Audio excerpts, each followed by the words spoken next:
Hi everyone, welcome to Tarni's kitchen and greenery. ఈరోజు మన recipe broccoli soup. ఇది చాలా ఈజీ అండి. నేను చెప్పిన విధంగా చేసినట్లయితే చిన్నపిల్లలు కూడా చాలా ఈజీగా చేసేస్తారు. ముందుగా ఒక బౌల్ తీసుకుని దానిలోకి 1 టేబుల్ స్పూన్ బటర్ అనేది యాడ్ చేయాలి.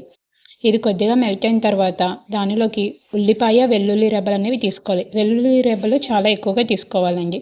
ఆ తర్వాత బ్రొకోలీ పీసెస్ అనేవి యాడ్ చేసుకొని వాటిని బాగా మగ్గపెట్టుకోవాలి. మేము రెగ్యులర్గా బ్రొకోలీ అనేది స్టీమ్ చేసుకొని పెప్పర్ పౌడర్ వేసుకొని తింటామండి. కానీ ఫస్ట్ టైం సూప్ అనేది నేను ఒక రెస్టారెంట్లో ట్రై చేశాను. మా ఫ్యామిలీ ఫ్రెండ్స్ ఒకరోజు మమ్మల్ని లంచ్కి ఇన్వైట్ చేశారండి.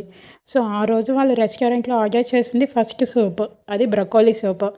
నాకు ఆ రోజైతే చుక్కలు కనిపించాయండి. కానీ వన్స్ అది టేస్ట్ చేసిన తర్వాత ఇంత టేస్టీగా ఉంటుందని ఆ రోజే తెలిసింది. అప్పుడు రాగానే ఇంట్లో ట్రై చేశానండి. చాలా బాగా వచ్చింది. ఇప్పుడు ముందుగా ఫ్రై చేసుకున్నటువంటి ఆనియన్, గార్లిక్, బ్రొకోలీ పీసెస్ని మిక్సీ జార్లోకి వేసుకొని మెత్తని పేస్ట్ లాగా చేసుకోవాలండి. చాలా స్మూత్ పేస్ట్ లాగా చేసుకోవాలి. వీటిని ఇప్పుడు బౌల్లోకి తీసుకుని దాంట్లోకి 1 గ్లాస్ వాటర్ అనేది యాడ్ చేసుకొని కలుపుకోవాలి. మనకి బ్రొకోలీలో వాటర్ పర్సంటేజ్ అనేది చాలా ఎక్కువగా ఉంటుందండి. దగ్గర 92% వరకు ఉంటుంది. దీనివల్ల ఏంటంటే మనకి బాడీ డీహైడ్రేట్ అవ్వకుండా ఉంటుంది.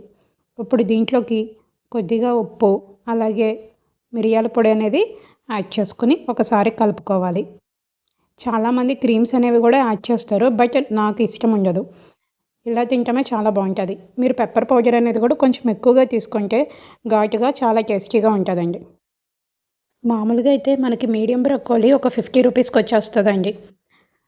అదే సూప్ కనుక రెస్టారెంట్లో తీసుకుంటే వాడు 180 రూపీస్ తీసుకుంటాడు. వాడు మళ్ళీ క్రీమ్స్ అని అవన్నీ ఇవన్నీ యాడ్ చేస్తాడు. చక్కగా పర్ఫెక్ట్గా ఉప్పు, మిరియాల పొడి వేసుకొని బ్రొకోలీ సూప్ చేసుకుని ఈవినింగ్ టైంలో తాగితే సూపర్ ఉంటుందండి. ఒకసారి ట్రై చేసి చూడండి. Please subscribe my YouTube channel.